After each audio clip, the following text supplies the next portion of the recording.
દર વર્ષની જેમ આ વર્ષે પણ ભુજના ફ્રેન્ડ્સ ગ્રુપ દ્વારા ટીન સિટી ગ્રાઉન્ડ ખાતે ગણેશજીની 22 ફૂટ પહોળી અને 25 ફૂટ ઊંચી પ્રતિમાનું સ્થાપન કરવામાં આવેલ છે। ગણેશ ચતુર્થીના પર્વે છેલ્લા 15 વર્ષોથી ઉજવણી કરતા ફ્રેન્ડ્સ ગ્રુપ દ્વારા ઇકો ફ્રેન્ડલી પ્રતિમા અંગે ખાસ ધ્યાન રાખવામાં આવે છે।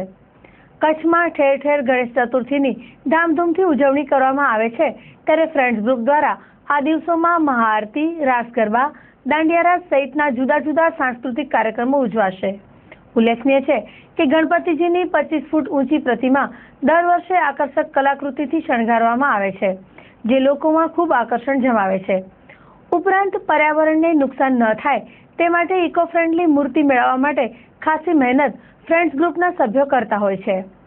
આવતા વર્ષે અન્ય ભાવિકોને પણ ઇકો ફ્રેન્ડલી મૂર્તિ ઉપલબ્ધ થાય તે માટે સભ્યો પ્રયત્ન કરી રહ્યા છે।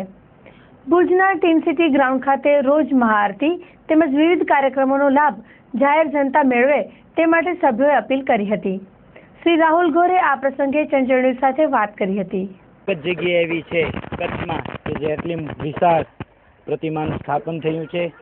કચ્છના હરેક ભક્તજનોને આ બાબતે ગૌરવ લેવા જેવો છે। સર્વે કચ્છના ભક્તોને જનતાને મારી અપીલ છે કે આપ એકવાર અહીં આવો ને દાદાની આ વિશાળ પ્રતિમાનો દર્શન કરો સાક્ષાત। દર વર્ષની જેમ અલગ અલગ સાંસ્કૃતિક પ્રોગ્રામો રાખવામાં આવ્યા છે।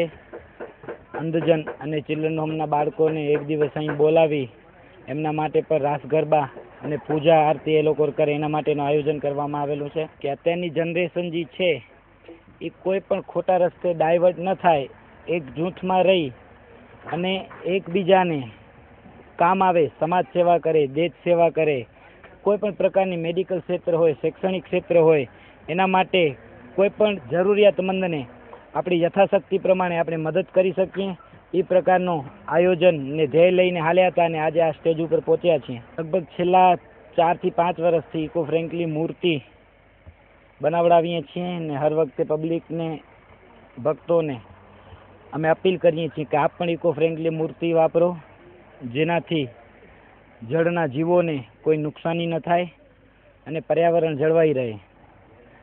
આવતા વર્ષે એટલે કે 2016માં અત્યારથી અમારો વિચારેલો એક એવો આયોજન છે કે ઇકો ફ્રેન્ડલી મૂર્તિ બહારથી લઈ આવી એ બહુ સરળ નથી પડતી, એટલે કેટલાક માણસોને વ્યવસ્થા નથી થતી।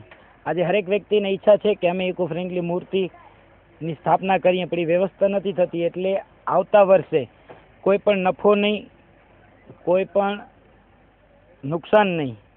અમે ખાલી એટલું આયોજન કરશું, અહીંયા કલેક્ટર સાહેબને કે સરકારને કે નગરપાલિકાને નિવેદન કરી ને ઇકો ફ્રેન્ડલી મૂર્તિ બનાવવાવાળાને જગ્યા મળી રહે, એનો સરકારી ભાડો લાગતો હશે એ ભાડો ચૂકવશે, અહીં પોતાનું મહેનતાણું નીકળે ને અહીંની પબ્લિકને ઇકો ફ્રેન્ડલી મૂર્તિ મળી લે એવો આયોજન 2016 માટે અમે અત્યારથી ઘડી રહ્યા છીએ।